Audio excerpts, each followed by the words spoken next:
नमस्कार सम्पूर्ण मेरा आदरणीय बुवाआमा दाजुभाइ तथा दिदीबहिनीहरू। आज एउटा रोचक कथा लिएर उपस्थित भएको छु।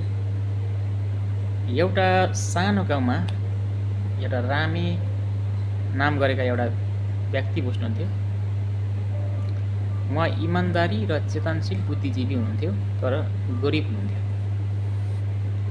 एक दिन जङ्गल जाने क्रममा बाटोमा एउटा पर्स भेटाउनु भयो। पर्सभित्र धेरै पैसा पनि थिए र एउटा प्रमाणपत्रहरू पनि थियो। र ती पैसा देखेर रामेलाई के उत्साह जाग्यो भने यो पैसा भयो भने म पक्कै पनि खुसी हुन सक्छु, यो पैसा मैले राख्नुपर्छ भने उनले सोचे। र एकछिनपछि उनलाई जो आमाले भन्नुभएको कुरा चाहिँ याद आयो कि अरूको खुसीमा चाहिँ रमाउनु हुँदैन बाबु भनेर चाहिँ जो आमाले भन्नुभएको थियो, उहाँको आमाले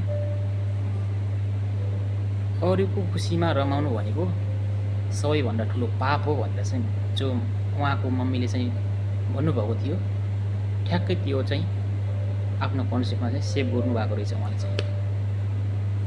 अनि त्यसपछि होइन यो पक्कै पनि मैले यो जसको मैले पक्कै रिटर्न गर्नुपर्छ भनेर चाहिँ पुनः त्यो पर्स चाहिँ जसको त्यसलाई रिटर्न गर्नुभयो।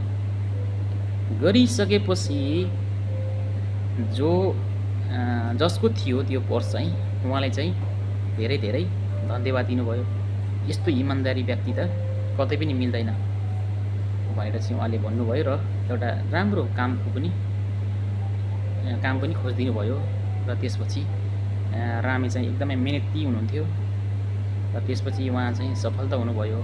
काम गर्दै जाँदा जाँदा उहाँ चाहिँ सफल हुनुभयो। हामीलाई यो कथाले के सिकाउँछ भने